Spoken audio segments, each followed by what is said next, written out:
begin to hear it coming. And I did add some news stories, so forgive me. There's so much going on. A bunch of new stuff. Not a bunch, just a couple extra ones. Bonus content for our listeners. Still retain my surprise. Oh, jeez. Oh, what's happening? I don't see more stories. Yeah, jeez. You guys heard about the shooting yesterday? Yeah, that's a bummer. Christ. And I think Garfield High School right now. Oh, really? Yeah. Something happened there? Yeah, oh, man. Well, hello. Welcome, everyone, to Our Town Podcast. Please take a moment to like and subscribe, share if you can, and review if available. We'd love to hear from you, so comment below and tell us how we're doing. Don't forget to visit ourtownpodcast.com for all the links and join the members-only section of the website or sign up on Patreon. Now here are the boys of Our Town Podcast. That's us. Oh, well, geez, that's so nice. I love that every time. And she hits that just every time. She's just right on the money with that. It's just great. Well, welcome, everybody, to another exciting motorcycle edition of Our Town Podcast. Extraordinary. Coming to you from the I Am Renton space in beautiful downtown Renton, Washington. Busy block. Yeah, it's a busy block, and it is a beautiful day. Yeah, thank you, Jeffrey Lawrence, for that. Yes. Yeah, thank you, sir.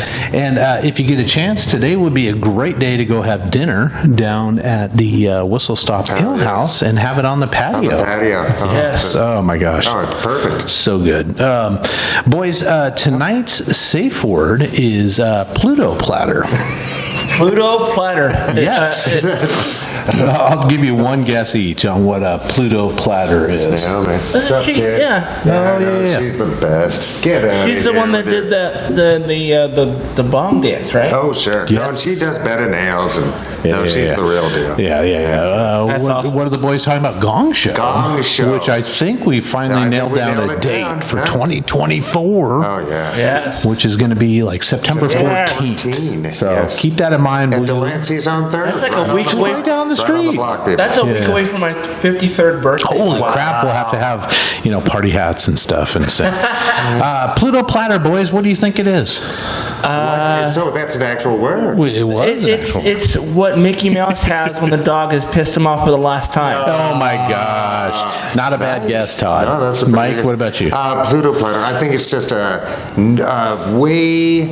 Laplander slang for nonsense. Okay, so you guys are here. The actual meeting's way over here off screen. Back in the 40s, Walter Frederick Morrison, along with his wife Lucille, invented a thing they first called the Whirlo Way. It was a flat disc platter that they were able to toss back and forth to each other. Wow! He and his family would they would go to the beach and they would throw a cheap cake pan back and forth. And then while they were doing it on the beach one day, somebody came up and said, "Dude, I'll give you $5 for that," because it was looked like fun. Yeah. They were tossing this disc back and forth. So they, oh my God, we could build something. The predecessor to the frisbee? This is the inventor of the frisbee. Wow. So this guy, Walter, ends up, World War II breaks out. He joins the Air Corps. He goes overseas. He fights. He gets shot down. He's in a prison camp. But he's all the time thinking about the frisbee. He's thinking about Americana, man. Yeah. He's got to invent this thing for us. So he comes back and he builds this mold out of plastic. Yeah. And creates it, and then Whammo Toys in 1957 bought it from him, and they changed the name to Pluto Platter. Wow. Because it's everybody was into space stuff back then, right? It looked like a flying saucer. Yeah. What year was that? This was 1957. Oh, man.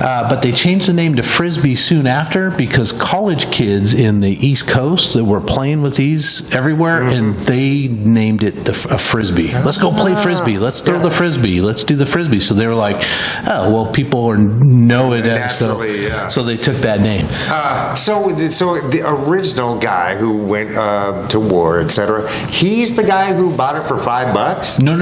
He Okay. was playing, and Yes, that was the impetus for him. Like, to say that I can make market these this. and Yeah, market this stupid Right. thing. He died. I just figured the frisbee, the original guy, just got screwed. They always do, right? Like the that's lady right, that yeah. invented Monopoly, he got totally screwed. So Walter died at 90 years old in 2010. He had his ashes formed into a frisbee. Wow. Legend. So like his great-great-grandkids are now playing with him? Yeah, probably tossing him back and forth. The dog's off. Let's go toss Grandpa. The dog. And if he has family members, and if the family members don't like them, they use it with the dog. Yeah. So did he just pass, or this No, is just a fun- 2010. Oh, all right. 2010. Yeah, It's just a fun story. Yeah, but he continued to work for Whammo for years, and he kept inventing toys for them and stuff. And Yeah, I'm trying to think of other Whammo products.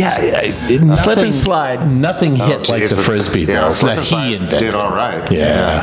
Huh. Geez, was Slip and Slide the Whammo? It was. Yeah, that's a lot of That's a lot of pressure. landfill plastic. Oh, yeah.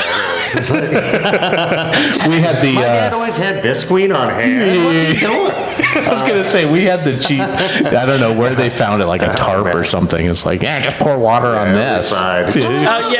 Utilize the thing that's made of fiberglass. Get some friction burns with some fibers. Well, if anybody's got any friction burn tonight, just yell out Pluto Platter, and we'll stop this here program and check on you. That's the same. I would actually like to see if people at home that are watching this have like a moment where they're like, Pluto Platter, Pluto Platter. Record yourself if you feel like you're Yeah. and send it to us. And send it to us. Yeah, absolutely. We will stop this here program back in time. And we know our hotline number by heart. I need to start giving that. 206-504-3190.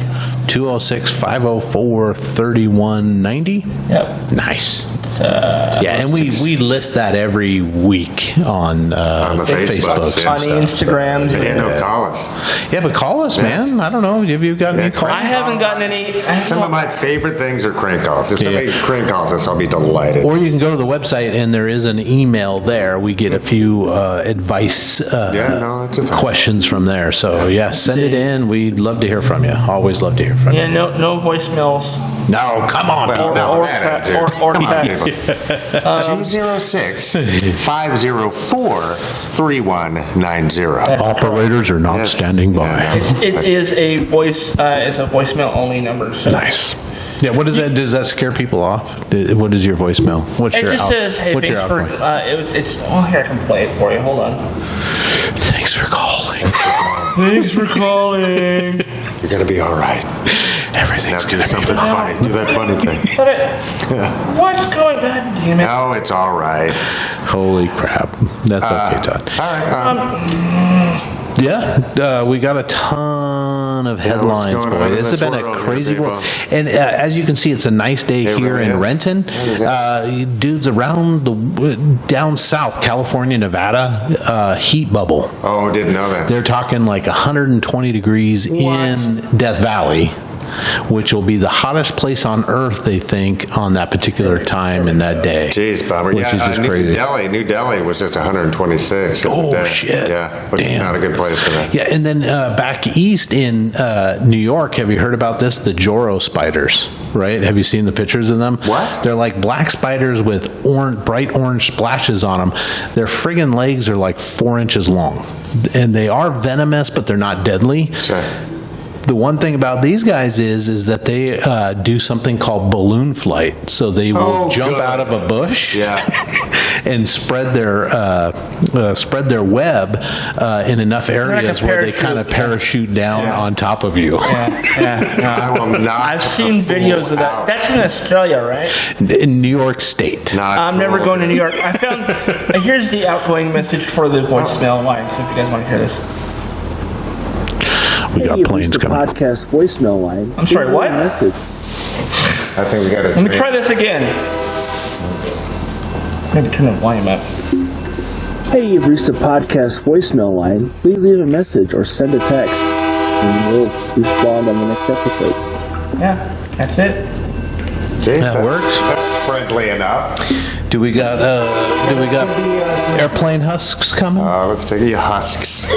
Oh, no, doesn't look like they have any. No, it's No just- green bananas on the back. Man, just cruising through. Thanks for making an appearance, boys.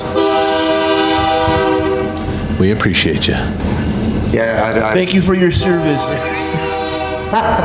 yeah, chasing hobos off the train. Boys, in other news, here's one I didn't put on the show notes because I just sort of found this later, but Alaska rivers are turning orange. So beautiful, pristine Alaska, the rivers and streams are turning orange. It's discolorization and cloudiness caused by metals such as iron, zinc, copper, nickel, and lead. Some of them are definitely toxic to the stream and the life inside the stream, but it's because as the permafrost thaws, it exposes the waterways to all these minerals that are all locked underground, and they just suck up. And and that's going to cause die-offs, but right? if you look up this news story, these rivers look just crazy because they're just like orange and goldy color it changes and all that pH, stuff. It's right? just That's what, you know, a lot of parts per million changes everything. Wow, that's a huge deal. Yeah, no, the permafrost thing is something we don't talk about. We don't talk about right? it. No, it's a thing. Yeah, It's it a really thing. is. Let alone like who the bacteria is. Is that Who like knows what we the don't fuck talk is in about there? Bruno? We don't talk about. We don't talk about Bruno and Fight Club. Oh yeah. What? What if Bruno's in Fight Club?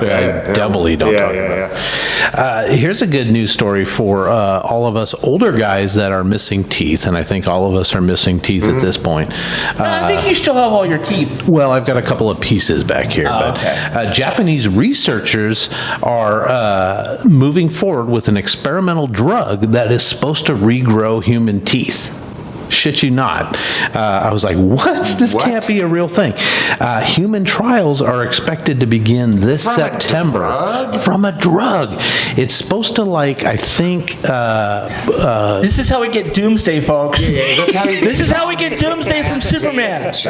Triple fucking layered teeth. it's I not don't supposed know to be how a available medication till can about do that. 2030, but I think it's supposed to, like, stimulate the calcium And because it's they're only not gonna- bones. They're like bones, but they're not bones. Teeth aren't bones. Oh, sure. So I don't know. I don't know. How do you trick your body? I mean, does that mean you can grow a tooth somewhere and then implant it? No, Or it's I gonna think grow it's back right where you my want it? understanding is Yeah. it's an intravenous drug that they do, and they've had this proved in like laboratory animals, but I don't know how you can do that because mice teeth like always grow, right? Yeah. So If you want to see, it works on the mice. Yeah. Mice are like, does it though? I mean, we all seen the death of Superman, right? Doomsday is a creature that like grows bone when he's damaged, and the more damage he takes, the more bone he grows. No, I don't think so, man. I don't know. So they're saying that they're hoping to have this drug available for the market by 2030. And it's only going to be available to people who have lots of money. 2030 to begin initially, with. anyway. I don't, but that's huge, right? That's huge. That's huge. I just don't. I don't have know how it any works. idea how to trick a body into doing that at all. Plus, Right? you know, if That's you're way out of Okay. growing one new tooth, does that mean the rest of The your rest of teeth it's are going to going keep? Yeah, you're super teething and shit. You're gonna end up looking like a. What are those things from Lord of the Rings that had the giant underbite? Tusks. I don't know. The trolls, were they trolls that had like the huge underbite? Yeah, probably. Or you're going to end up looking like Gary Busey. We love them. Or Butthead and Beavis. By the way, that's Academy Award winner, Gary Busey. He's got a terrific smile. Yeah. He does. Bad shit crazy, but he has a Batshit nice crazy. smile. Kind of. No. Or is it a shtick? I'm not sure which. I don't No, know. he's I kinda go back and perma-baked. forth. He's Yeah, perma-fried. Sam Graydon hung out with that guy. Oh, did he really? Yeah. Oh, they were He was trying to working get on a a. film. Yeah. Yeah. He's perma-fried. That's crazy. I think he had like a motorcycle accident, and Oh, He was one of those anti-helmet guys, right? I think so. That Yeah. didn't want to wear a helmet. Man, rough. Yeah. You get a motorcycle I wouldn't wish accident, that or on anybody, there's a yeah. combination of that and a lot of drugs. Yeah. Boys, we're going around the world, but we're staying in Japan. I don't know if you heard this. Toyota's chairman, Akio Toyoda, not Toyota. He's like, "Are you mocking me?" Toyota had to apologize because the company was found cheating on certification tests of 7 of its models. That sucks. They were using outdated collision tests, incorrect testing of airbags, and they were falsifying engine power tests. Because somebody else Volkswagen just got in trouble with this a couple years ago. That was mostly emissions, though. That they were lying about the emission standards, I think, on the diesel lines. And I mean, they really did for years and years. Yeah. And why would make industry think they can get away with lying and cheating? Fuck, ask Mr. Boeing. It's like, they just do whatever they want. Man, sorry. It's cheaper to pay for forgiveness. Some tiny fucking fine that they don't really have to. Right. Wasn't it the movie Nice Dreams that had like Paul Rubens as the guy who's like, sorry. Sorry. Yes, it certainly did. No, sorry. I think Honda just had to apologize for doing something the same thing. Yeah, and the airbag thing for and years. The airbag Remember? for God, I know. It's just like, I don't know. It's just fucking do better. Well, yes, and it's not because shareholder profits can't supersede the mission, which is to provide a safe product. What was going on with the airbags? Were they knocking people's heads off? They were spitting out shrapnel. Yeah. Oh man, it's just gnarly. Staying in that side of the world, guys. Did you hear about the North Korean trash balloons? Yeah. Trash balloons? Non-typical warfare, but just ridiculous. So North Korea was sending balloons over the border, flying them, towards South Korea, and they were holding big bags of trash. And I don't know how much. I'm picturing a hefty bag, right? Something but like is it just that? Annoying and a little bit of a health hazard. But if they're smart, which I don't know that they are, they were just collating all the data from that. Oh, right? Because that doesn't mean you have to send garbage. Yeah. You can send rice and maybe they're. I mean? It's like I mean that's potentially a huge data mining. Maybe they're sending psychos, dude. Maybe they're using the garbage bags as kind of a ballast system, so that once they've got the information they want, they just release the bags and the balloons go up. I don't know, but it's in my eyes that's a test run. It could be. You're probably right. They have decided to stop because South Korea is protesting. I didn't like my neighbor. I'd throw a poop bag in their yard. But they decided to stop, and a spokesman said that the South has enough experience of how much unpleasant they feel. That's a direct quote. Your base belong to us. Is that someone with no education trying to sound smart? No, that's from North Korea in a bad translation, I'm sure. Okay. But that was actually in the news story, and I'm like, wait, I had to read it 6 times. And try to put that in there? It's like, now you know how we feel, I think is what he was trying to say. I guess. I don't know. Well, coming back to this hemisphere, boys, did you know that the first woman was the first woman president of Mexico was just elected? And she's a Jew. And she's Jewish. And I think the first Jewish Mexican. Her name is Claudia Sheinbaum. And I hope I'm pronouncing that right. She's 61. She's a climate scientist and a former mayor of Mexico City. Which is pretty cool. Yeah, geez, I mean, Mexico's got a lot of really great things going on. Yes. There's still some really dark things going on, but I don't know. I think violent or murder, the murder rate dropped 14% under the last administration. And she, I think, is the last administration was her mentor. Right. They're of the same party and all that stuff. So and same basic ticket, I think. So definitely best of luck to her, and I'm glad. I mean, we haven't had a female or Jewish president here in the U.S. They didn't get the women's suffrage till 1953. Oh, was it really that long? Right around there. Jeez. Ours was 1920. I know, we're all, oh my God, 53. How could you? But we didn't have. Rude. Because 18th came in, but then that still wasn't say black folk, so women or otherwise, right? What the fuck? I don't know. The more democracy, the better. I know that's an oversimplification, but look at the amount of progress that humanity has had with more voices at the table. Right? That didn't happen on accident, or it would have happened in the 22 previous centuries. Right. That type of, air quotes, conservatism stifles human progress. Yeah. It does. There was an age of disease, an age of superstition and violence and weird inbreeding. Yes. Some of which is good, some of which isn't. Wait. So when is inbreeding good? Well, on Pornhub. Hey, you know what? I think the fascination of stepbrother, stepsister. I'm stuck in the dryer. I think isn't that a subsection of the Trump presidential library on Pornhub? Yeah. Because I swear to God, that's where his presidential library is going to be. It's going to be a section of Pornhub. Oh my God. Oh God. I hope not, because. That means one less website you can go to? Ruin everything. Yeah. How one man can ruin everything. Oh my God. Let's go over to Italy, boys, where a local gal, Amanda Knox, her slander conviction was upheld. She went back to fight against a slander charge that she had back when she was dealing with all the... they made her out to, like, she chopped. I mean, it was awful. It was awful, yeah. So apparently, while she was under police interrogation before she spoke Italian fluently, I don't know if she had a lawyer in the room or whatever, but they basically, I don't want to say berated, but they interrogated her for hours. Yeah, it was awful. And made her sign a confession that she probably couldn't read that pointed a finger at her former boss, a guy named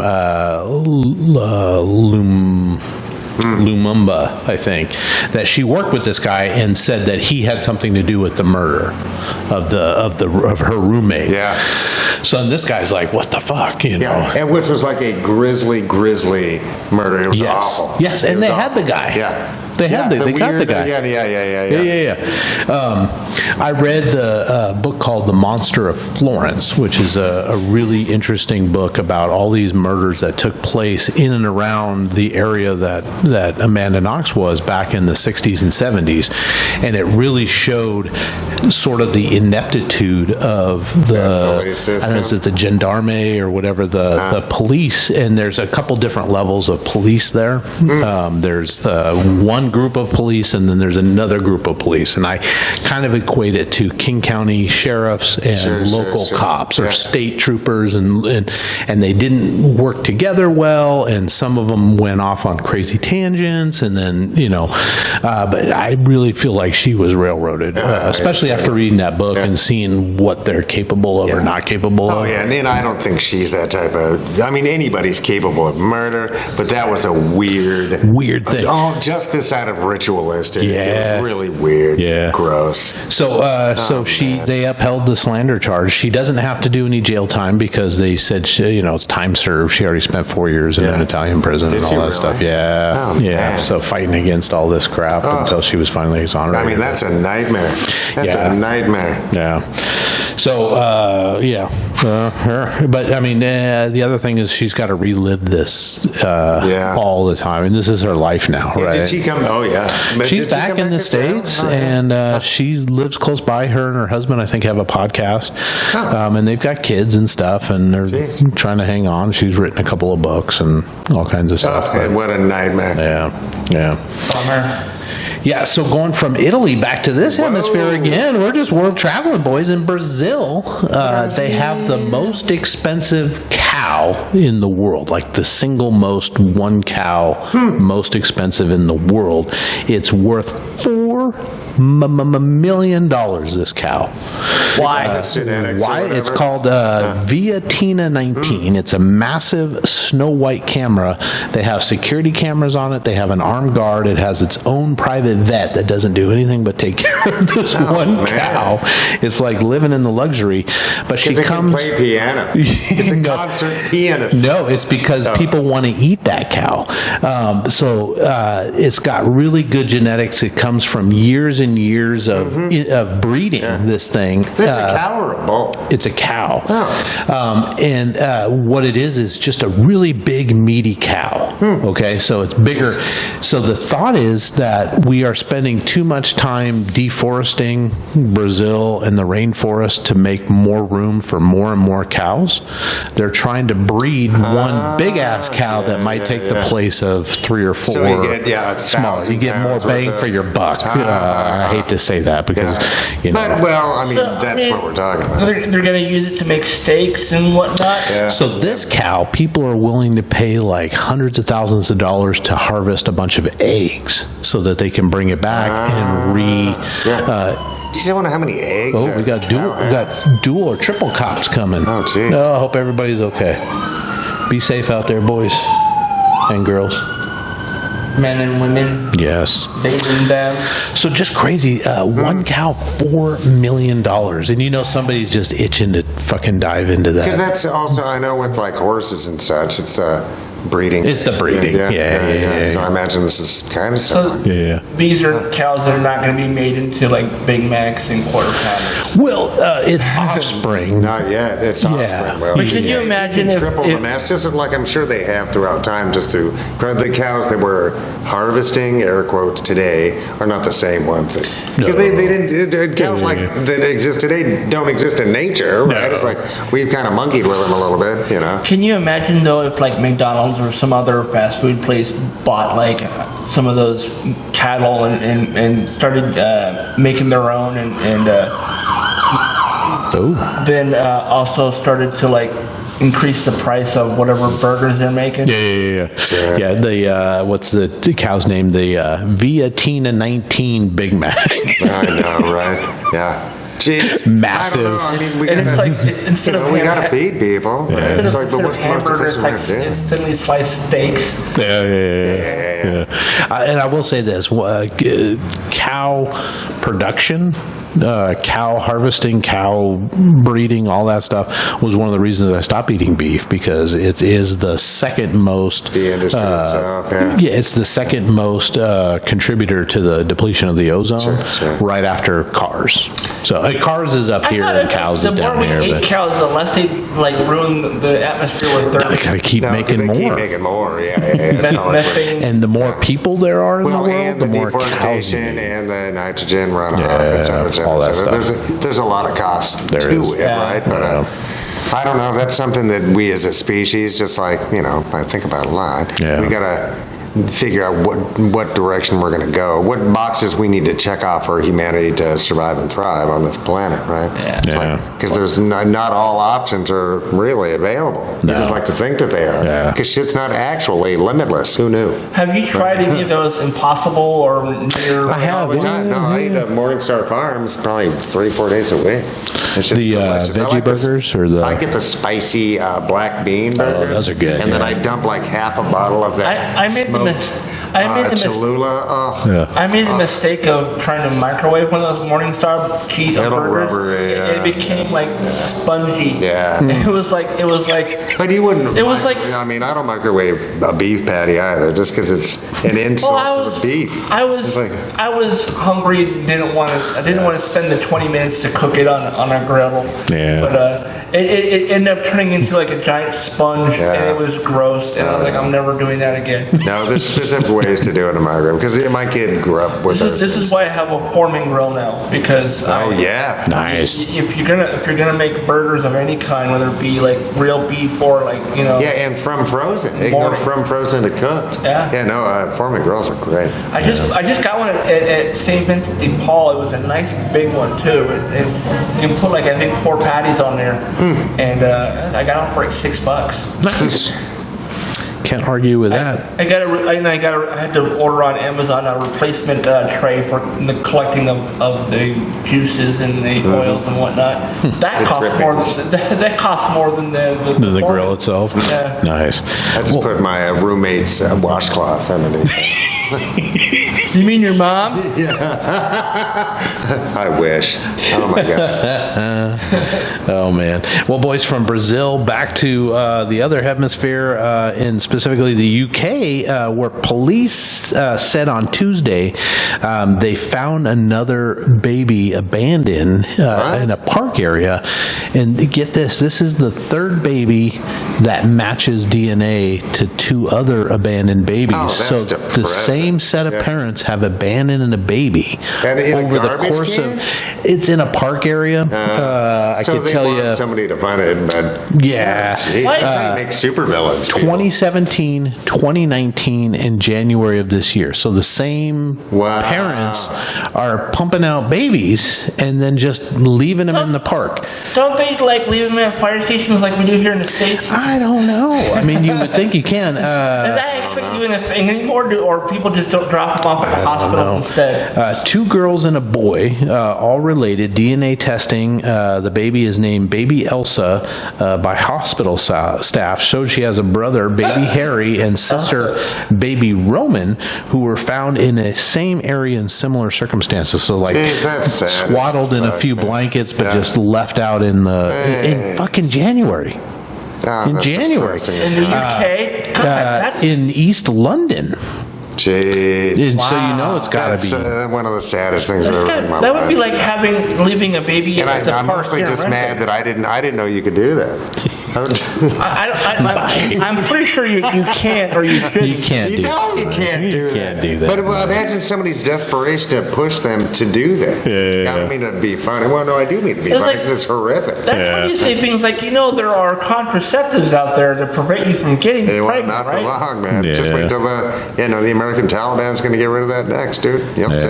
Oh, yeah. No contraceptive. Yeah, the Senate just tried to pass a contraceptive bill, and the Republicans all voted it down, just like yesterday. Oh, geez, really? And I didn't read the bill, so I don't know exactly what it was, but throwing that out there you were trying. obvious. Yeah, it's just fucking nuts.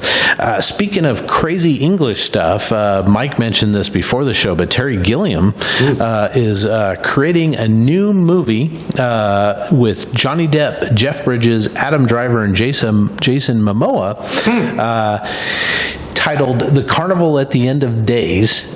Johnny Depp is going to play Satan, and Jeff Bridges is going to play God. Jeez.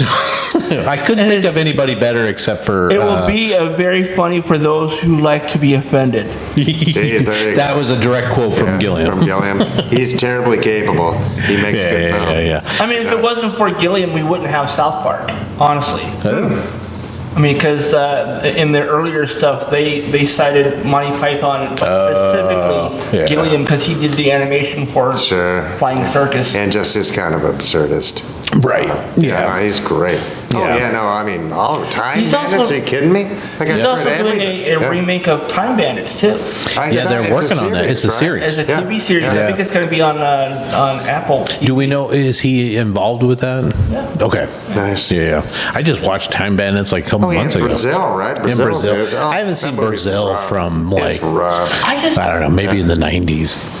I just want to rewatch Time Bandits to see if it makes more sense as an adult, because I remember watching that movie like, this makes absolutely no sense. No, I mean, it does, because you can kind of follow the timelines that the kid is jumping through, but it's just a crazy sort of acid trip fever dream. Yeah, no, it's so good. So good. And it's got Sean Connery. I got Connery. Yeah, concentrated evil. It's got it all. Yeah, geez. So that production is going to start in 2025. I definitely would go see that when it comes out.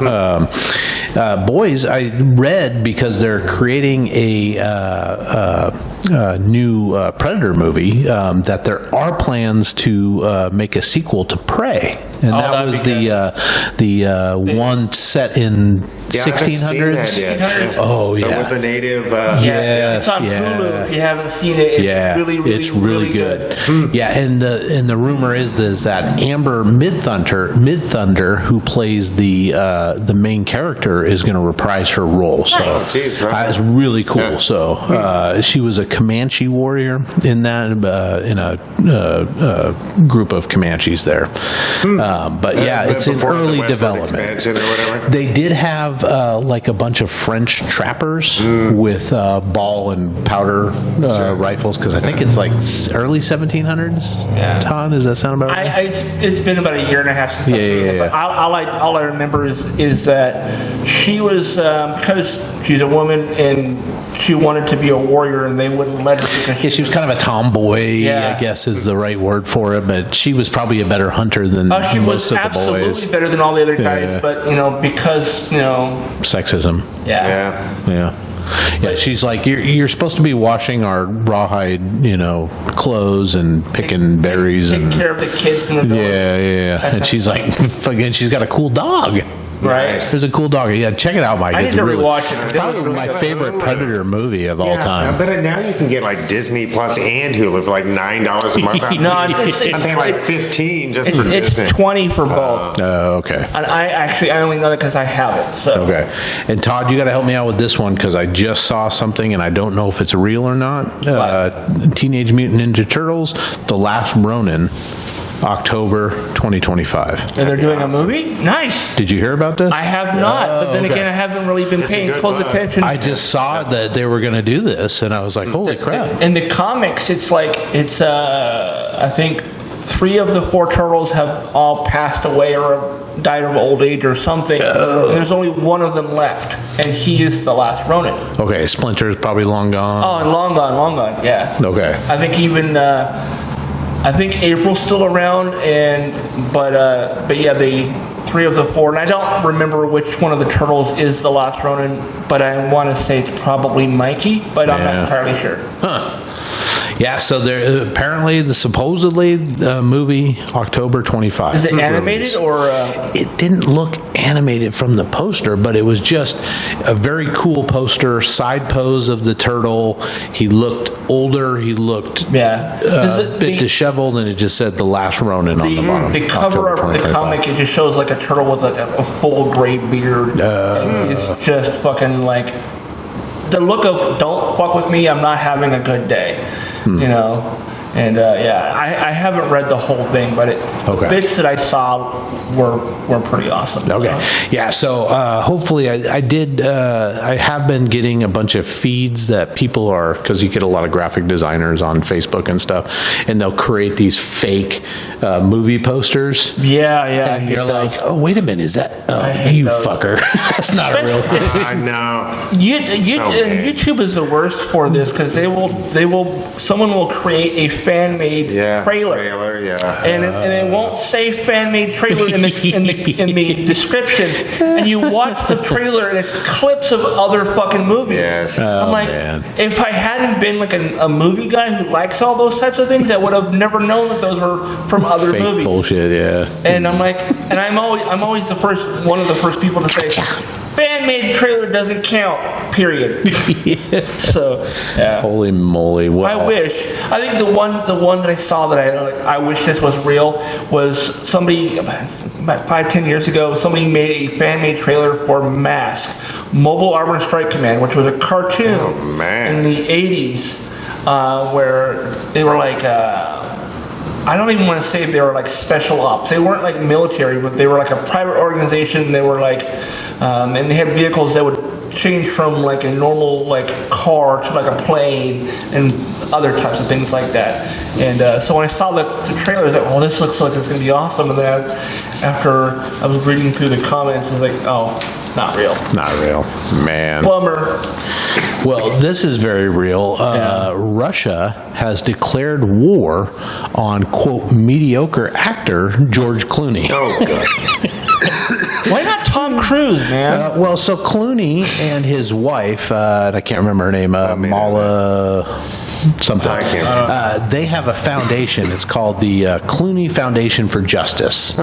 And so basically, the foundation came out, not Clooney himself, but the foundation came out and said that they want to track down Russian journalists and persecute them in Russian words, because they're spreading false information about Russia and stuff. So Dmitry Medvedev, who is a Russian talking head, said that Russian journalists are very highly trained and that they will track Clooney down and have a chat with him from, quote, dusk till dawn. Oh my God. Jeez. I wonder if the rest of the conversation included other movies that he did. They probably did. They probably threw out a whole bunch I don't know. I mean, look at all the great. You're going to be Russian Batman forever. The last. Yeah, geez. To us, you're Batman forever. What was it? Well, I forget. Why don't you get your facts of life straight? Right? Damn, facts of life. Yes, he was like the groundskeeper for the school. Yeah. He was the Ted McGinty of Facts of Life. Nice. He kind of came in at the end, but they're like, we're going to send you to the ER. Nice. I don't know if that's Spoiler alert. Wrong button. Just lay off the propaganda, guys. I guess. It's like, I don't know. I've had it up to here with Russian apologies and Russian just lies. Just lie after lie after lie after lie after lie. Remember before they invaded Ukraine, they're like, no, we're just hanging out on the border over and over. No, we have no desire to invade. Yeah, we're just doing a training exercise after or something. lie after lie after lie. Yeah. I think the last thing I remember hearing from George Clooney about anything was that he went on to social media and apologized to everyone for Batman. Oh, yeah. That's kind of awesome. It's His Batman? Or? Yeah, I mean, I was like, honestly... That's the Schumacher years, right? Yeah, those are Schumacher movies. And my response to that was like, it's not George's fault that movie was terrible. It was the writers and the director. Yeah. He did the two. He did the Uma Arnold one, and he did one. He just did one. Oh, movie. just the one. Yeah. Who did? Was it Kilmer that did the Jim Carrey, the Riddler, and the Penguin? No, the Riddler and the Two-Face. Two-Face. The Tommy Lee Jones. Yeah, Tommy Lee Jones. Oh my God. Oh, so bad. And Tommy Lee was like, I guess he really didn't like working with Jim Carrey. Oh no. Yeah. Who wouldn't like working with Jim Carrey? Well, geez, might get a little old after a minute. Well, Jim Carrey is a method actor, so he was probably in character the whole time. Tommy Lee Jones is a grumpy old. I think Tommy Lee Jones is in Tommy Lee Jones all the time. He's just, but I don't know if he delivers.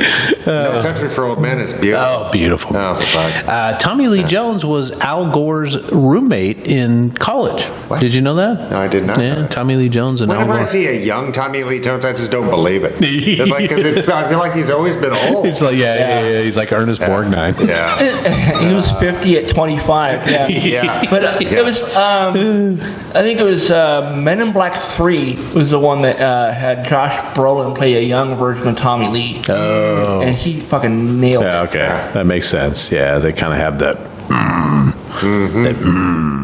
kind of thing. Nice. Speaking of movies, boys, there's been a movie plot hole that people have talked about for years, and it involves Back to the Future, and it's how does Marty's parents not recognize that Marty is the guy that went back to the 50s and got them together? Like as he gets older or whatever. As he gets older, yeah. I know. Because how old is he supposed to be when he goes back in time? 17. Because it was in the script. That's how. It was in the script. Yeah, that's and you know what? answer. And it's science fiction, so shut up. So, although no sequel ever explored this controversy, the first film did have something in its original script that Marty's dad, George, would recognize him. So, in the script, George McFly. So Marty comes back from the past, right? He gets back to the future, and somehow has erased rock and roll. Rock and roll doesn't exist. That's part of the butterfly effect. Yeah. This is in the original script. So then somebody mentions the words rock and roll, and Crispin Glover, George McFly's like, I've heard that term somewhere before. So he goes back to his scrapbook and he finds the newspaper article from the Enchantment Under the Sea dance, and he sees Marty McFly on stage rocking out in the picture, and he's like, that's and then that's the end of the movie. So that was the original ending of the movie in the script. You know what? Because Bob Gale and Zemeckis do not want anyone to ever remake or make sequels to Back to the Future, I think someone should just go ahead and make a story and just not call it Back to the Future, but have it basically be the same storyline. And similar, but change it enough that you're not going to get sued or whatever. Yeah. Or come after. But I mean, come on.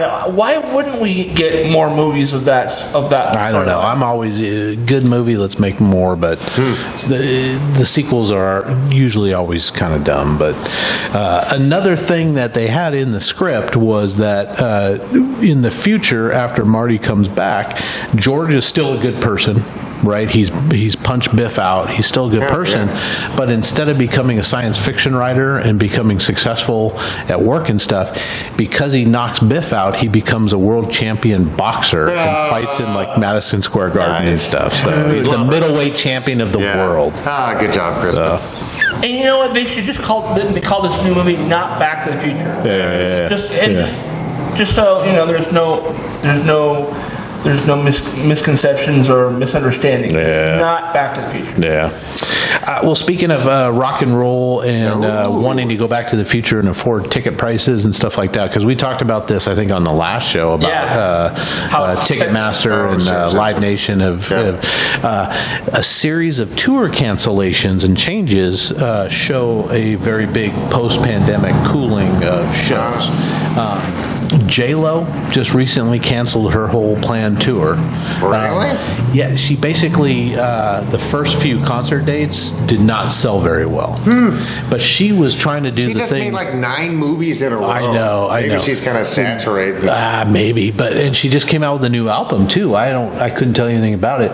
But she's trying to sell out like Climate Pledge and stadiums and stuff like that. And people were just like, there's too many big shows. It costs too much money to go. Yeah, or maybe if she was part of a festival, like a 3-lady. Yeah, you would think if they could put something together like this. So the Black Keys, and I don't know them super people well. Like them. Yeah, they put together Pretenders album.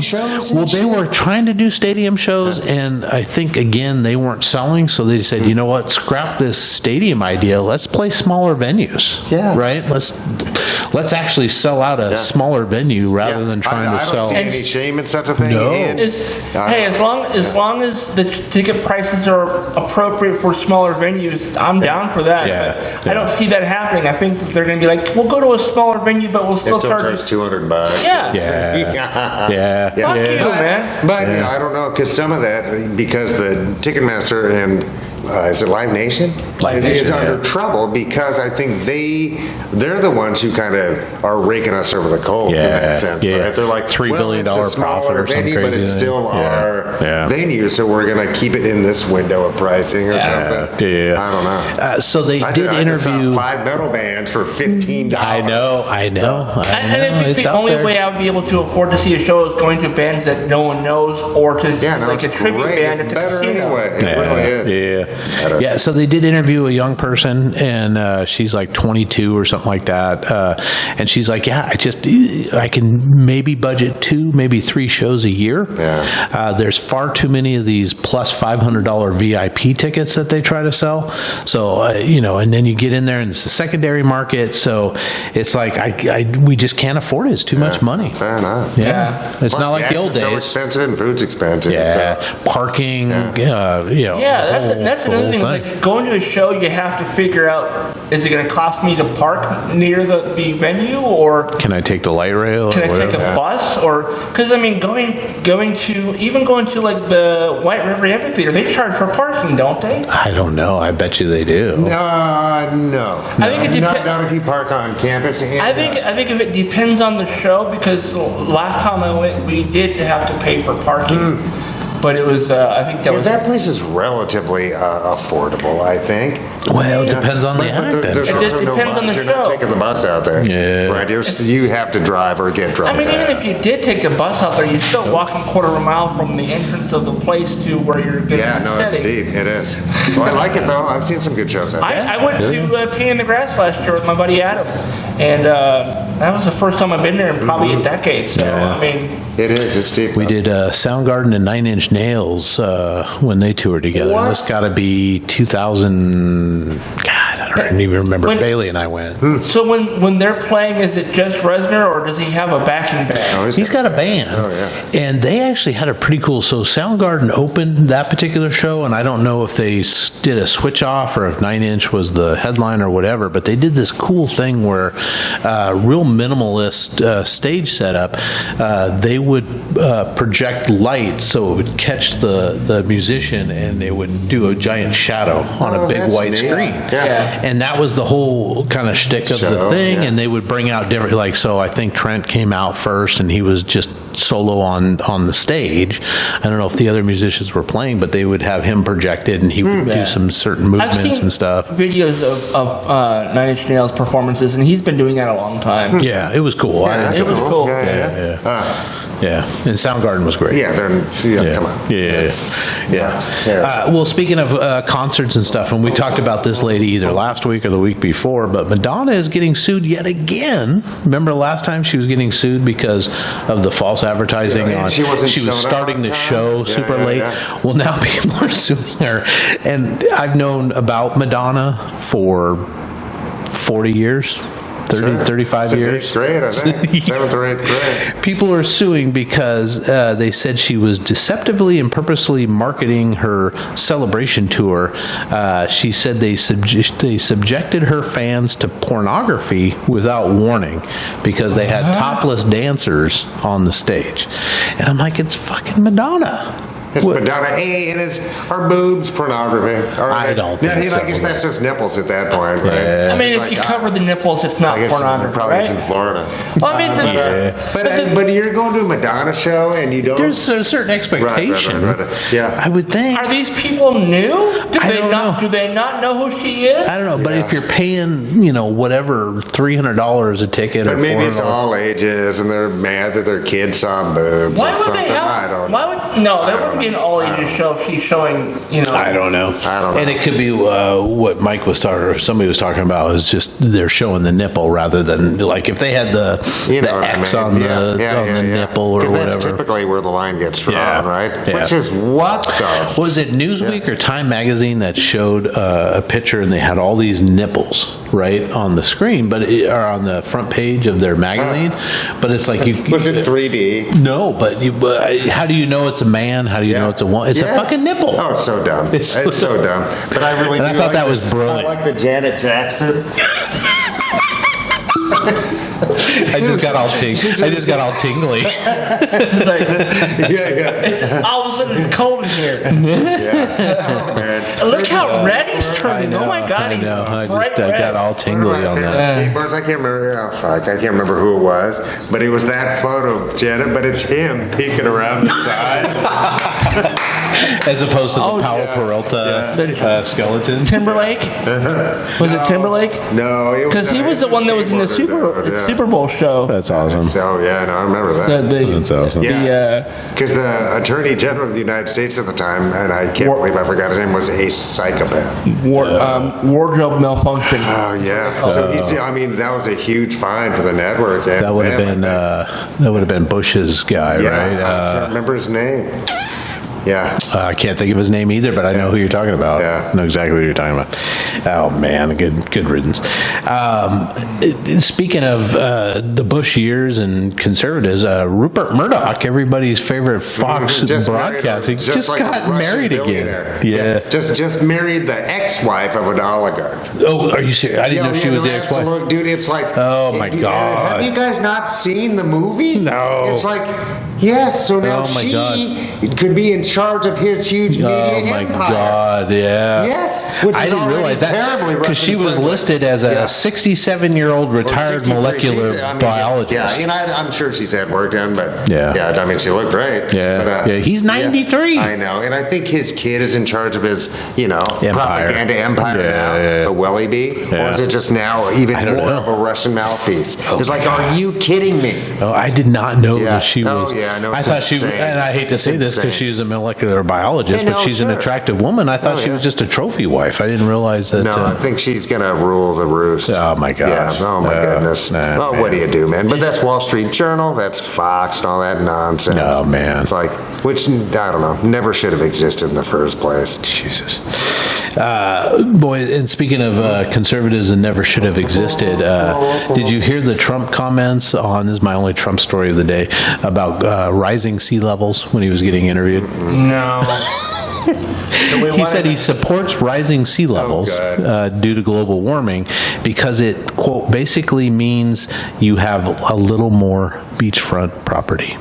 A little more beachfront property. God, I don't think he understands that it actually takes away the beachfront property, but it's like, you have no concept of what this means for the world? No, and it's interesting because Florida, I mean, I don't know if he's a resident of Florida now, but it's... I think he's probably... I mean, they're looking... If he wants to hang on to his guns, a lot of really valuable stuff. Yeah. You know what I mean? It's like, as far as coastline goes and just all that middle ground in between ocean and freshwater, etc. Yeah. Like, oh no.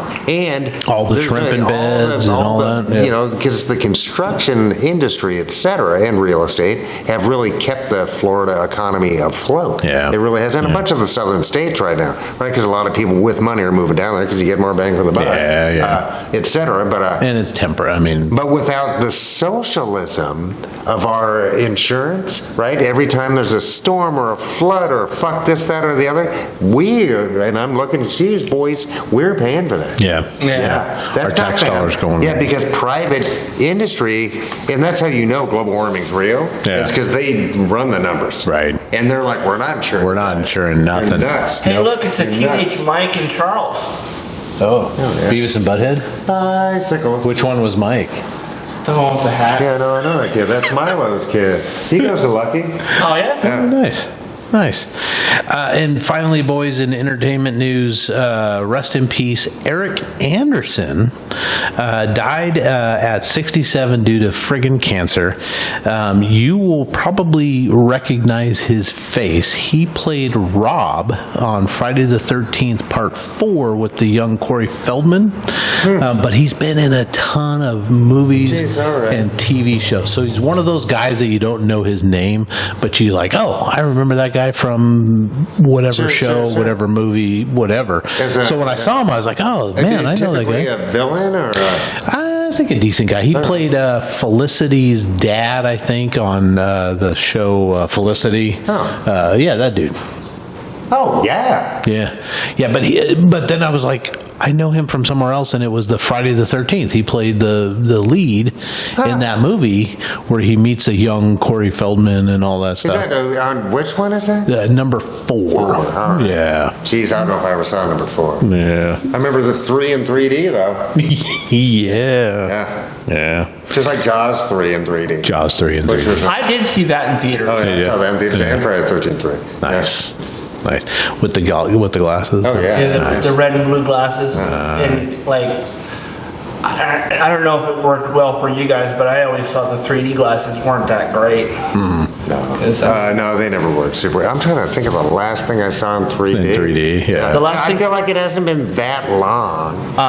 It would have been the first of the Johnny Depp Alice in Wonderland movies. No. Oh, they did that in 3D? What about Avatar? It was in IMAX 3D. So Yeah, no, I've never both seen of any those of were. those. And I saw that one in 3D as well. Did they actually have stuff coming at you? Oh yeah. Oh, I better. Which the thing that's with a Tim Burton joint, right? the Avatar was cool because it wasn't just like they weren't doing like depth perception kind of stuff as much as other movies would, like, you know, making it look like you're standing you're standing 10 feet in front of a door or whatever it is. Yeah. But they'd have things like there was that sequence with all the flowers that were kind of coming, or the snow that was coming down.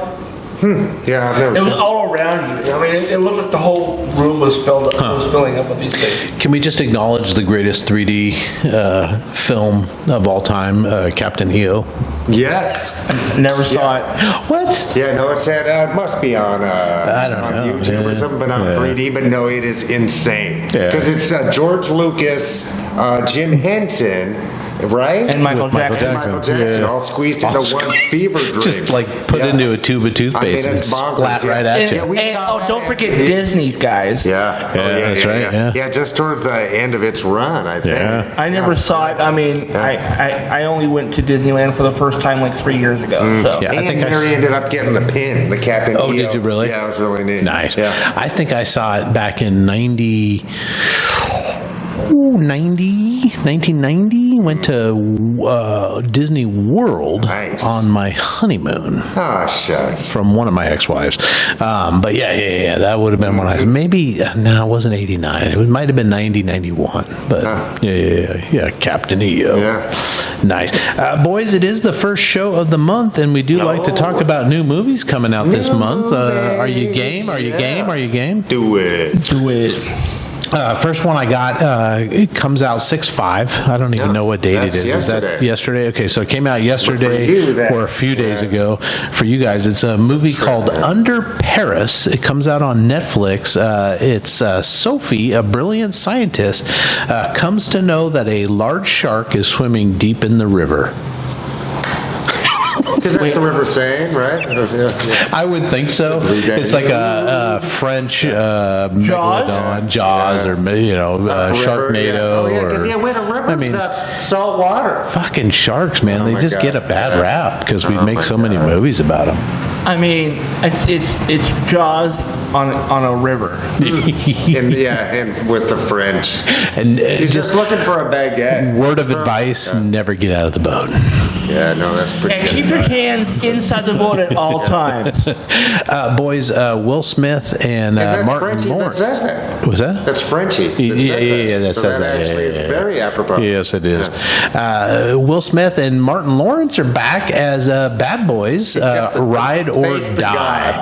The world's favorite bad boys are back with their iconic mix of edge-of-your-seat action with outrageous comedy, but this time with a twist. Miami's finest are now on the run.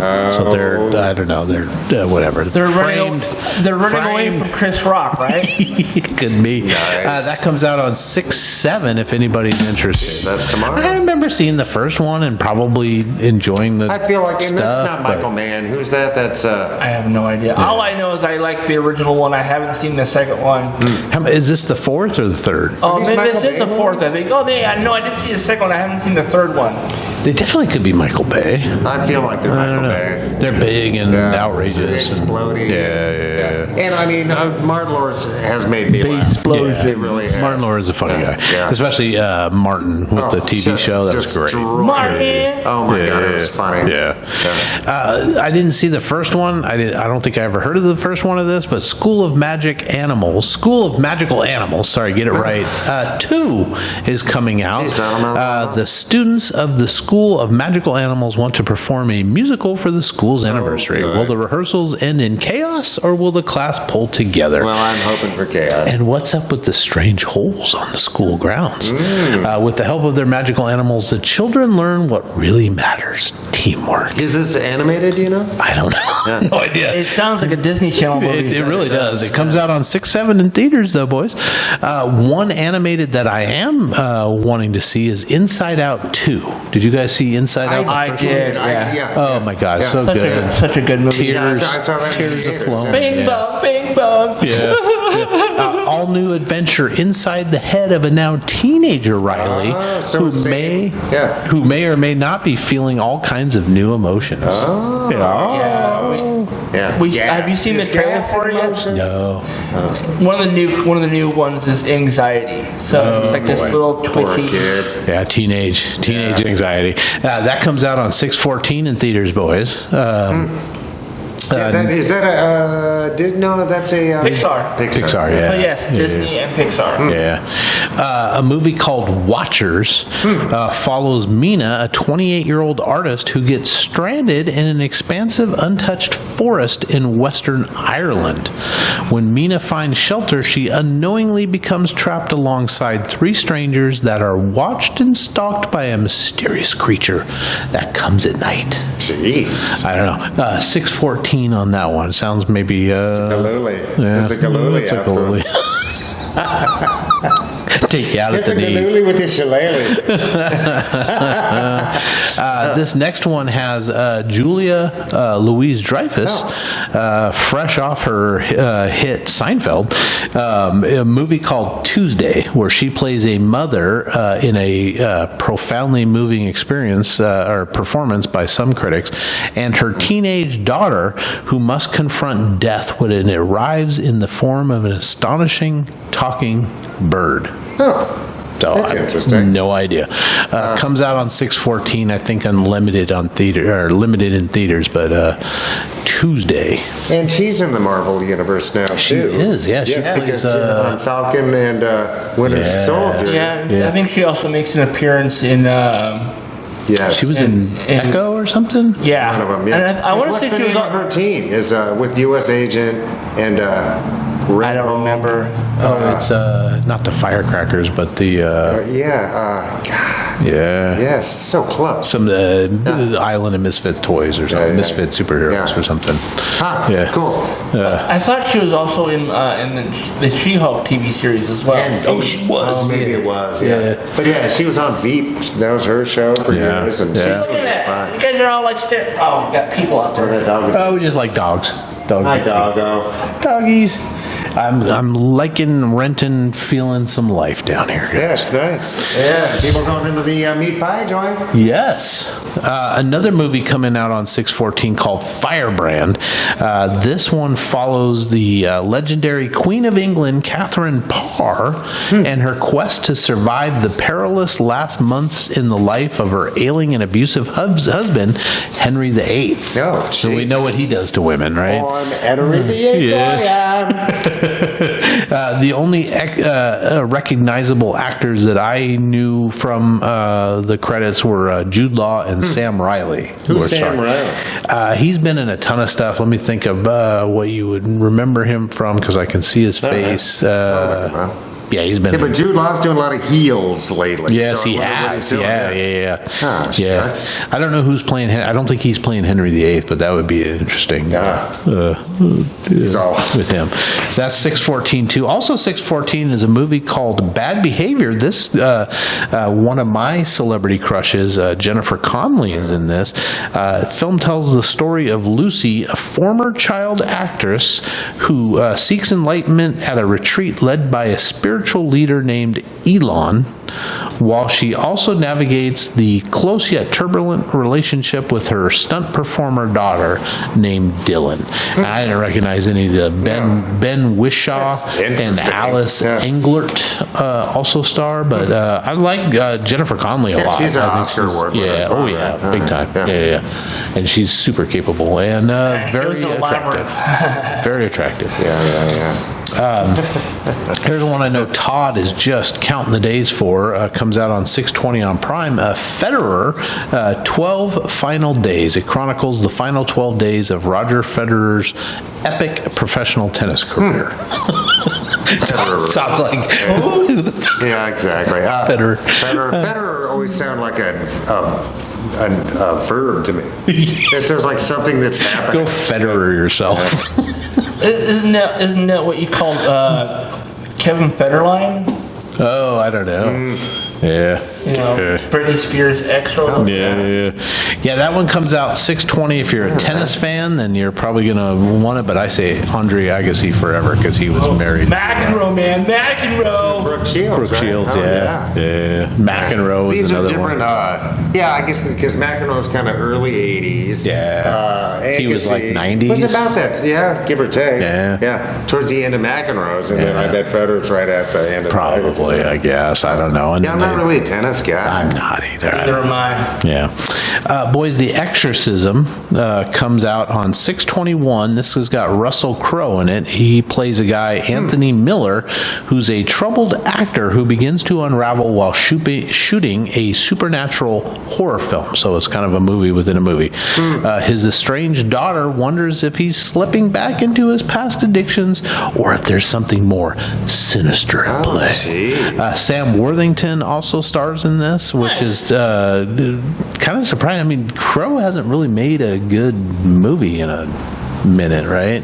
He had that one with Jennifer Connelly, right, where he kind of stalks her. It's the Road Rage one? The Road Rage was that one. Conley that was in that?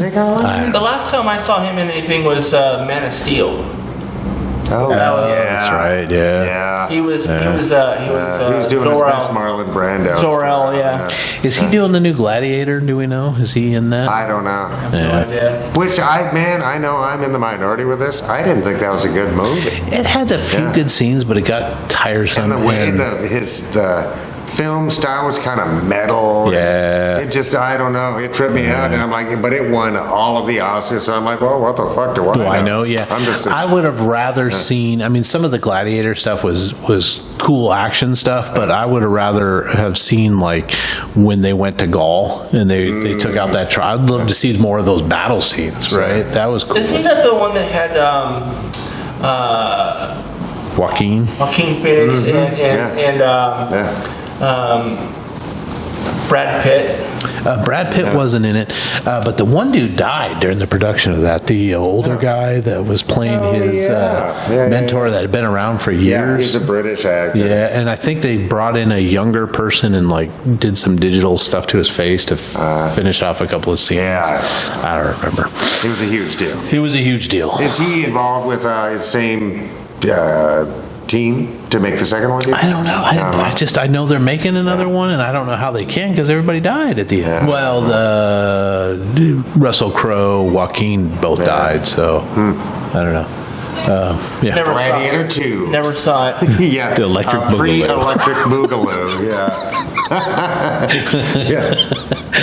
Analog Boogaloo. Yeah, analog Boogaloo.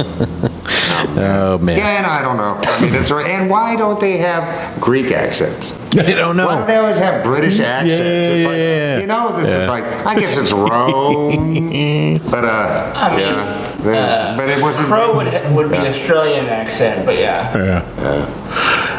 That was a tall dude. Boys, also on 6/21, a movie called The Bike Riders is coming out. It's a furious drama following the rise of a fictional 1960s Midwestern motorcycle club through the lives of its members. This one's noted because it's got a lot of big stars. So Michael Shannon is in it. Austin Butler, who was the Elvis, was in it. Tom Hardy's in it. Norman Reedus is in it. So you can kind of imagine all those guys as being like the tough 50s, 60s, biker, leather jacket wearing Harley riders. You can't do a movie about motorcycles and not have Norman Reedus. I would think so, because he's a pretty big motorcycle fanatic and stuff. Because he's got a show just like Ewan McGregor does. Riding with Norman Reedus. Yeah, that's fantastic. He goes to place to place. So that guy just split lanes on his electric motorbike? He sure did. Oh, man. Yeah, he's got a couple of them behind him too. And they're like, nope, we're not dicks. I think I'm just curious. Gas, or is that an electric thing? That's electric. I've seen that. I'm curious on what the Honda's going to, and the Honda's going to. And he's going to get himself pulled over. Yeah, those kids are like 9 years old. Yeah. They're probably like 15 or 16. My tapeworm is older than they're going to get pulled over by a cop at some point. Oh man, we do because they're riding on the street and they're not street legal. Summertime. I know. Living is easy. It's so easy. Boys, there's a movie called Kinds of Kindness. Kinds of Kindness. How many kinds of kindness are there? Well, I'll tell you, this one is a follow-up to the just recently award-winning Poor Things with Emma Stone and Mark Ruffalo. I have not seen it, and Willem Dafoe, who we talk about quite a bit. It's following a man without a choice who tries to take control of his own life.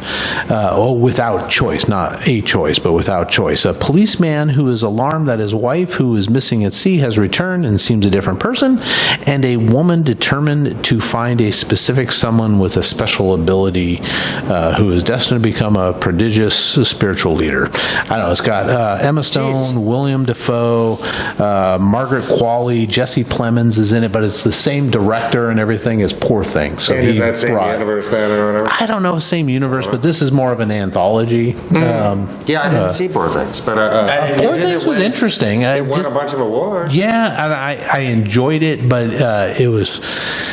He took a lot. It was creative. It was art house. It was avant-garde in some spots. Switched black and white to color. Pinhole camera. Changed crazy angles. All kinds of stuff. And the storyline was interesting. So, but I mean, if they can put the magic together again, because it didn't get like best of at Oscars or something like that. Yeah. Anyway, that comes out on 6/21 as well in theaters. This one has been described as a female first blood. It's called Trigger Warning. A reluctant woman reveals herself in a small town. So you remember the First Blood with Sylvester Stallone, the cop. It's supposed to be here near Wenatchee or something. It was filmed up in North Bend. Yeah. So this one stars Jessica Alba. Oh, thank you. Which is great that she's come back. And fresh off his turn as the 80s special nerd, Anthony Michael Hall is in it. And I bet you anything he's playing he's the dick foil. sheriff. Yeah, no, that'd be wonderful. Yeah. That's going to be on Netflix. Start yelling at Chet. So good. He has actually played the Chet type of character a couple times. Yeah. In the last couple times. He's still working if he wants to. Yeah. He got into some legal issues because he attacked his neighbor, or he got in a fight with his neighbor or something, and I have no idea. He was arrested. And I know he's gone through some of that stuff, but I don't. I found a video on YouTube recently of them. Like the everybody except for Emilio Estevez was at a convention, and they were talking about the Breakfast Club. 40 years later, and Judd Nelson was there, and Christy Alley, and Molly Ringwald, and Anthony Michael Hall were all nice. So 6/21 on Netflix, boys. This is going to be my absolute favorite June movie. It's called Agent Recon. It's a going straight to video on demand, and I usually wouldn't talk about it just because it's going to video on demand. But it's a covert military task force tracks down mysterious energy disturbance at a secret base in New Mexico that is suspected of experimenting on alien technology. Once there, the team encounters an unknown being of extraordinary strength and speed, and the ability to control an army of mindless warriors. The trio must fight through unstoppable hordes to prevent humanity's demise. Jeez, dude. Why do I want to watch this so bad? Chuck Norris and Mark Singer. What? Mark Singer from B. Chuck Norris and Mark Singer. Right? And Beastmaster, that's right, yeah. Yeah. Oh my God. Oh my God. Is Chuck 80? Chuck's 80-something. And Mark is 76. Whoa. Boys, that's video on demand, 621. I don't know if I want to rent that or not, but I'm probably going to have to. I'll rent it, and then, I'll watch it. And that doesn't necessarily mean that they're the leads, I feel like they would be the leads. Yeah, I mean, I'll just feel like a ripped off and general or want my something. money back if he's like one scene, One line. right? Yeah, he shows up just to give them advice, right? It's like the one scene he did in one of the last Expendables. He was like, after 8 agonizing hours, the snake finally died. And he was bit, and he goes, "Were you bit by a cobra?" I was like, "Yeah, man. After eight agonizing hours, it finally died." Yeah. Thanks, Mr. Norris. Here's your $1 million check. Yeah. One stupid line, and he got paid half the And I mean, I'm half the glad that budget. his imaginary persona is much more than Who he ever was, I remember when he was selling stretchy jeans and shit in the fucking karate magazines. You're not fooling me, bro. Oh my God. Yeah, him and Bill Superfoot Wallace.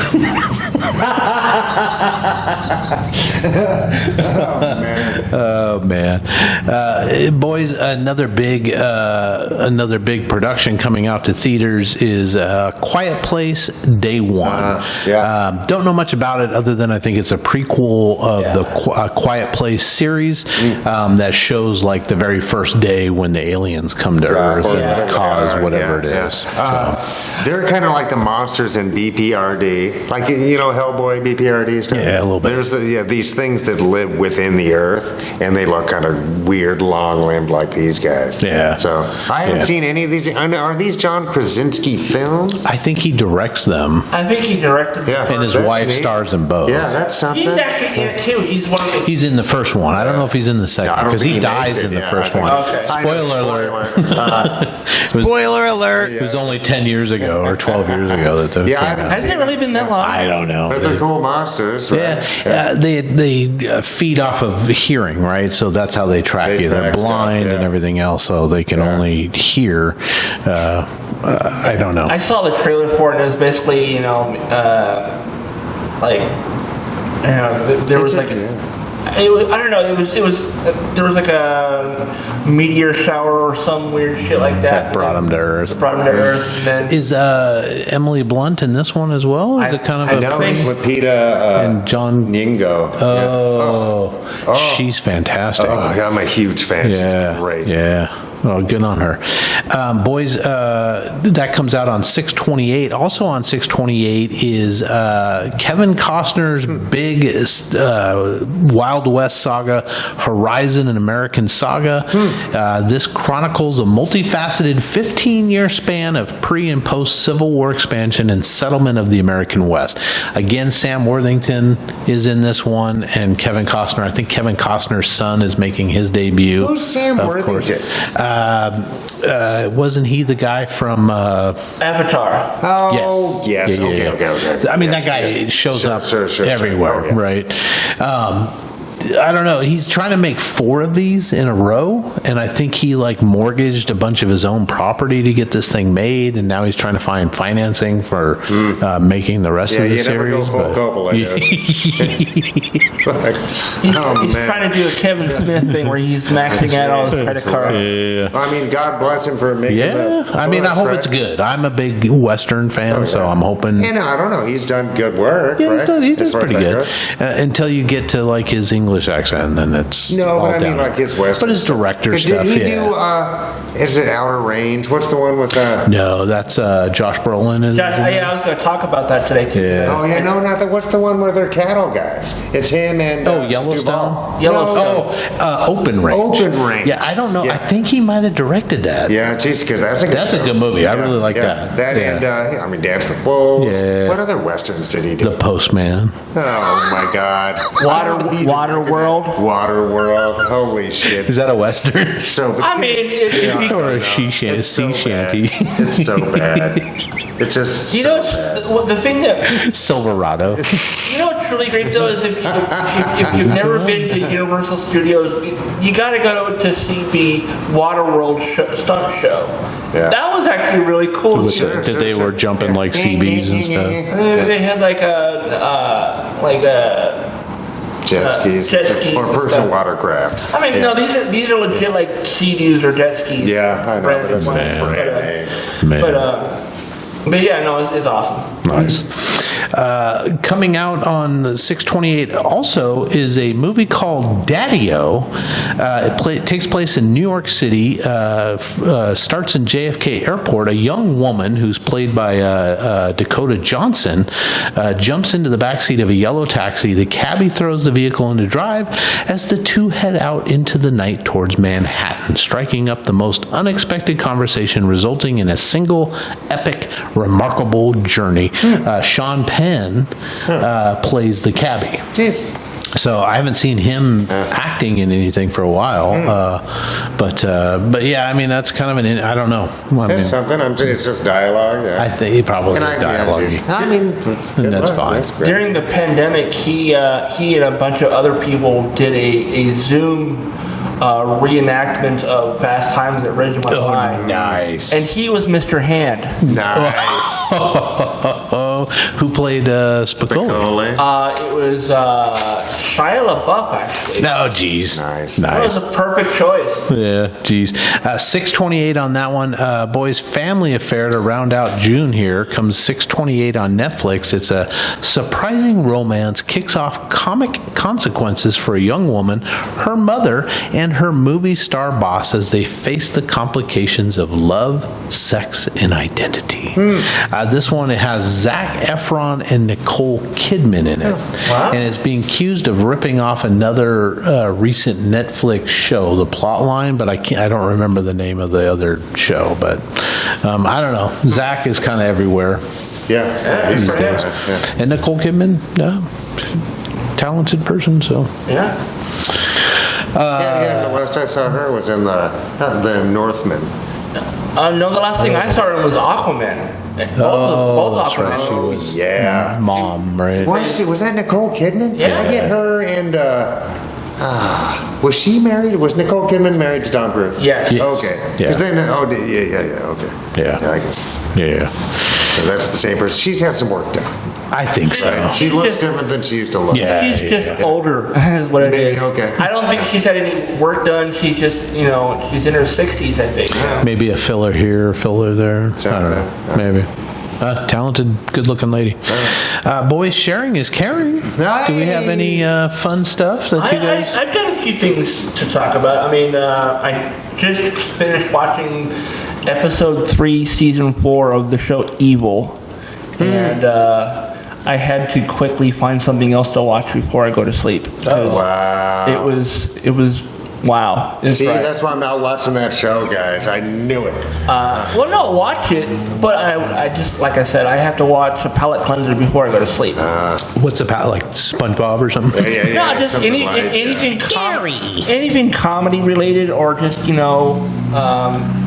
I have a lot of like early 80s, late 70s cartoons on my computer. So Nice. I'll put on the Saturday morning cartoon playlist and just kind of zone out. Right on. She's cool. But then the other thing, I did see the first 2 episodes of The Acolyte, and you guys really need to watch the show because I want to talk about it. Let's definitely do our take on that next week if you guys don't mind, because then I can get caught up. And then I finished watching the 2nd season of Outer Range with Josh Brolin. Yes. I watched the first season. Yeah, it's a trip. And it's a trip. It's weird. You really don't know what's going on in the first season. The first season, there's no... Until the very end, then you figure out that it's what it is, the whole and everything. Yeah. The whole... Because there's actually... What's weird about this... There is a story that I've heard about in one of those probably Ancient Aliens. There's a story about a guy who had a massive hole in his property out in the middle of the woods. Yeah, Mel's Hole. That's right. Oh, yeah. No, he was and I think that's what this is based on. I don't know. Cause, it's very similar anyway. Yeah, it was a hole to nowhere. Yeah, it was really fascinating. Yeah. Yeah. And that was in Washington State. Was somewhere, it really? Yeah, but nobody really knows exactly where. Kind of like tennis. The thing they talk about is it's in Washington State somewhere, but they won't say where it is. Tennis. But and I just saw today that the revival of Beavis and Butthead has got another season coming, but it's going to be over on Comedy Central now. Oh, okay. So. It was just on not MTV, but Paramount Plus. Paramount Plus, yeah, that's right. Yeah, nice. Mike, what about you? I know you've been working the doors, so you've been treated to a few shows. Yeah, lots of shows. Had but now I'm the guy that has to like boot the minors out and stuff that, right? Yeah. So, but it's okay, and people still trying to bring their own beer into a bar. It's just like, what? Hey, Mike, if you ever in a barbecue, dude, get the fuck out of here. If you need extra people to help you like guard the door, I'll come down. All right. Yeah, it's less guarding and more just like the money's for the band guys. Yeah. And or what's the sound the baby bird makes? Cheep, cheep, cheep, cheep. But yeah, so that's been good. Hey, if you want to get into the show for free, you got to volunteer. Like anything else. But geez, so working with new hosts. Let's do SAMITE, which is a cool radio drama. It's horror before the age of the internet. Yeah. So this guy gets a old computer, like a computer shop that he goes into, gives him this computer, and on it, it's got like an address from this old message board. Right, and then he just kind of reverse engineers these kind of ritual deaths that follow this. It was pretty neat. Is it multiple seasons or one season? I think it's 3 seasons, and it's real simple. It's mostly just spoken word, not a lot of sound effects or anything like that. Is it Samite or Samit? Yeah, SAMITE. Okay. And it's part of the Weeping Cedars universe. Is that the same, the other podcast that you were talking about a couple of weeks ago? No, that was something else entirely. Okay. And I need to send that guy money because he's overachieving on that. Nice. Nice. Yeah, send us a link in the group text. Yeah, but I've enjoyed this so far, yeah. Nice. Because, I throw headphones on when I'm working. Nice. As far as podcasts go, the one I've been listening to a lot lately has been the QAnon Anonymous one and the Inside View with Michael Rosenbaum, and he's got some really great interviews. And he just was talking to Katie Seagal and her husband recently, so that was a good episode. Right on. Yeah. That's a big star. Well, we went to dinner here in Renton just this past evening. It was, I don't know if you know Liz and Sean. They have a little Peyton. It was her birthday, and she wanted to go to somewhere fun. So we went to the Mizu Japanese Steakhouse right over on Maple Valley Highway, which used to be the Sherry's. Yes. And it still kind of feels like a Sherry's when you go inside, except all the hibachi machines. But it's kind of like the Benihana place, right? Where the chef is right there next to you, and he's flipping stuff, and he's twirling his junk, and he's got he does the alcohol on his junk, all of his junky stuff. There was one where he lights the grill on fire, and then he breaks out this little squirt bottle, but it's a dude that's peeing, like a little Japanese chef, and he's peeing, so you squeeze it. Nice. And my daughter's just like, yeah. Really, Dad? What are we doing here? This is like total dad. So it was total dad joke kind of stuff, but it was funny. He's flipping scrambled eggs into people's mouth and doing all that. It felt like he was. I recommend it. It's a little bit expensive, but you get the entertainment factor. It's dinner and a show. I mean, I've had better yakisoba from like the $8 menu at the teriyaki place, but you get the show with it. So if you want that, then definitely go check it out. I give it like a good 3 stars out of 5. So what would a plate of food cost there? So I think my yakisoba with chicken was like $24. Wow. But I also got a nice cup of like fried rice with it. Is it good portions for that price? Yeah. I mean, it's a giant plate. I ate about half of it, and I ate the rest for lunch today. So, but I mean, you have big hunks of carrot, big hunks of onion and broccoli, and big chunks of chicken breast, and all that stuff. There for the show, and it's the show. It really is the show and the experience. And we sat next to a couple. It was the 5 of us, and then a couple at the end who were also in Renton, and they're like, it was there, and I can't remember their names, but it was their wedding anniversary, and I think she said their first date was at that Sherry's back in the day. Oh, that's and this is like 30 years ago kind of a thing. She's like, I walked in the door and I could smell the pies. I said, I walked in the door and could smell that smoking section over there. Nice. Because that's where I would always have to sit with my smoking wives and girlfriends. Wow. But so it was a fun experience. I'm glad we did it, but I wouldn't have done it otherwise if we hadn't been invited to go because of the birthday party. So, and the chef was he was funny, and they did a good had a blue Hawaiian, and the wife had a Mai Tai, the drink, and they did a pretty good job on it. So I thought you said you blew a Hawaiian. Well, that's after the entertainment in the back of the restaurant. But so, and then the other thing that we've been watching on Amazon is, and I'm not a big fan of this guy, and I don't really know much about it, but the Top Gear guy, Jeremy Clarkson. Jeremy Clarkson. Yeah. He's got a show where he owns this massive farm in England, and he decides the guy that runs it for him quits, and he's decided it's a reality show. He comes over and starts to try to run it himself. You can tell that most of the shit is staged, but it's still a funny thing. So he's like, I've got this great idea. I'm going to buy sheep, and I'm going to raise sheep over here.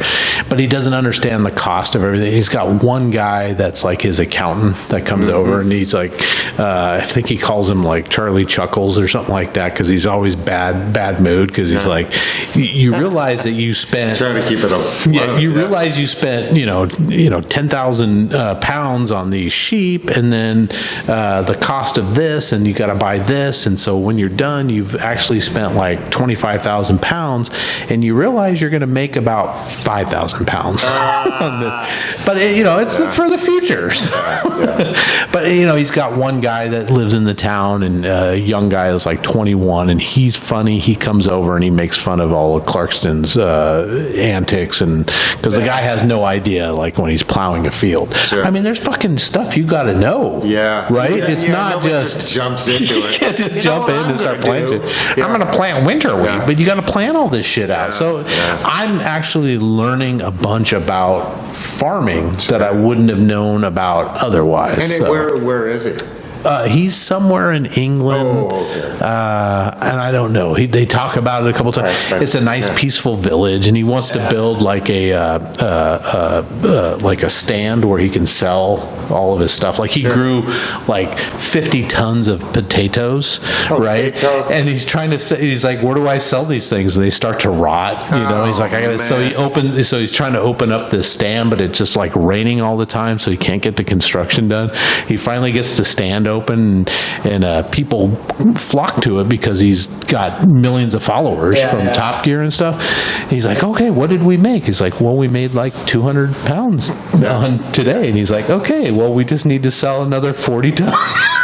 Have you seen his other show? It's basically Top Gear, but it's on Amazon, called The Grand Tour. No, I haven't seen any. I know who he is, but I've never seen any of his shows. You have to at least check out The Grand Tour, because it's basically, there are three gearheads who like cars, and they often what they'll do is the producers of the show will give them X amount of dollars to go out and buy a used car, and then they're going to do from point A to point B using cars, whatever. And one of the really funny ones is actually, this was on Top Gear years ago, where they had X number of dollars, and they had to go across Africa in like these used cars that were not off-road vehicles at all. Nice. And there's other ones where they go across Europe, and from like England to like France or whatever. Although the one that really was funny was they had to turn old buses into like derby vehicles.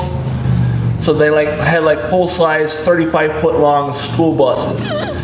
One was a school bus. I think one of them was a double-decker bus, and the other one was just an articulated bus. They had the accordion center, and they were they were going around the track and they were basically doing a derby where they're like slamming into each other. Nice, that'd be fun. That'd be great. Yeah, he's a pretty conservative guy when he talks about farming and stuff, and he complains about environmentals are going to get up on my shit because I'm doing this or whatever, right?